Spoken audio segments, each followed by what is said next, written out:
What do you feel like early on? Was it just a matter of getting into the flow of the game, and what changed as you guys went along for you guys to sort of get going offensively and sort of tighten up defensively? I just feel like we came out flat with no energy, so the biggest thing was just getting our guys going, and getting some more energy flying around out there. That's all we needed. Just like Dave said, we came out flat. I think just to get the jitters out a little bit. Once we got going, it was fine, and we played our type of basketball, and we knew, if we kept chipping away, we'd be fine. Justin, you came up huge at the end with obviously the offensive foul you drew, and as well as just the free throws that you took. Have you felt like you've had to kind of take this team on your shoulders throughout a lot of this, especially as shots weren't falling? No, I wouldn't say, take it all on my shoulders. Because St. Mary's game, Cedric, had a big game, and I didn't play that well. But late in the game, I just, was trying to make a play. Coaches were telling me that when I drove in the paint, people were open on the outside, and I looked out, and Ty was wide open. I just tried to make the right play, and, I was happy he knocked it down.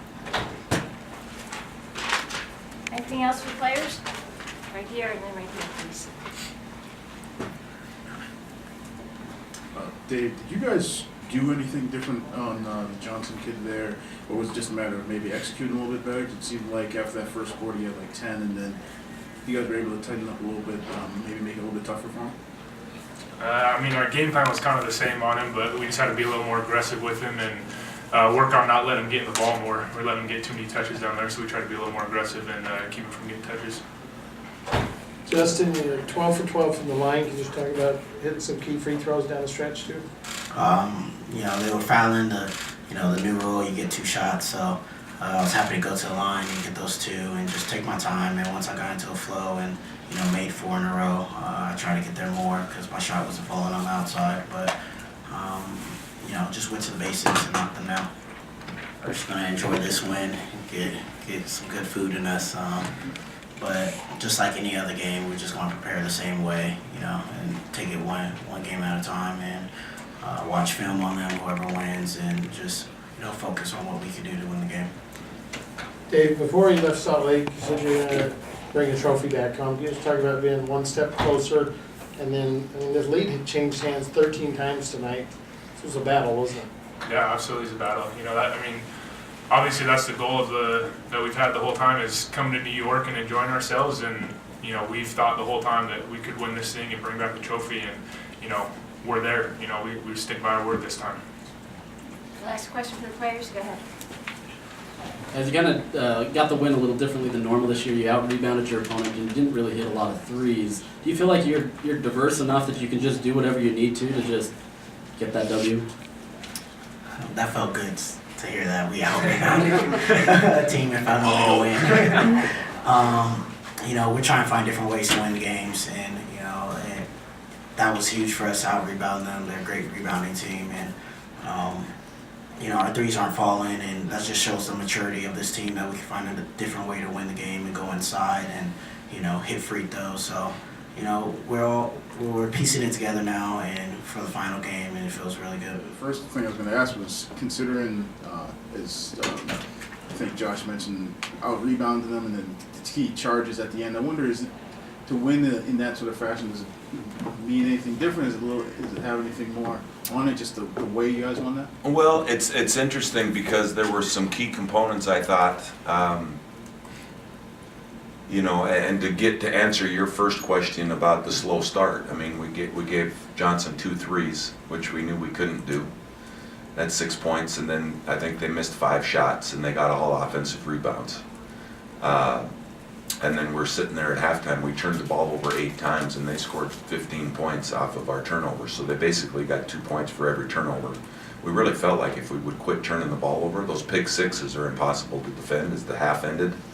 And then once we got rebounds and had a little bit better idea with personnel, it gave ourselves a chance. Then you make enough shots with the lead changes back and forth. But this time of year, it's funny because you watch NCAA games, and I've told our team since the beginning, you watch NCAA games, NIT games, whatever it is, and the concept in my mind is that there are no little things. You'll see a missed block out, free throw block out, something that everybody perceives as little that ends up changing the trajectory of the entire outcome of a game, could mean a team advancing to the Final Four with their first game.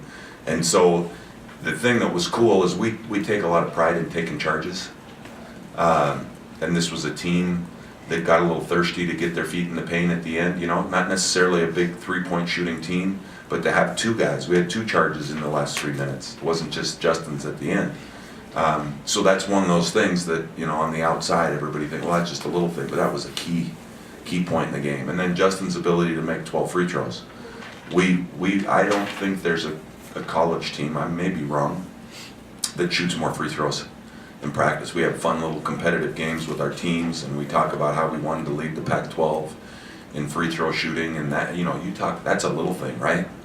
But if you don't practice it and find a rhythm, we've got some guys that really shoot a high percentage of free throws, and you know, if Justin goes 9 for 12, we're not sitting here at the podium, we're in, you know, consoling each other. So it was neat. A couple of the key elements, the rebounding obviously is a little thing, but it's been a big thing for us. So those were for real keys in the game.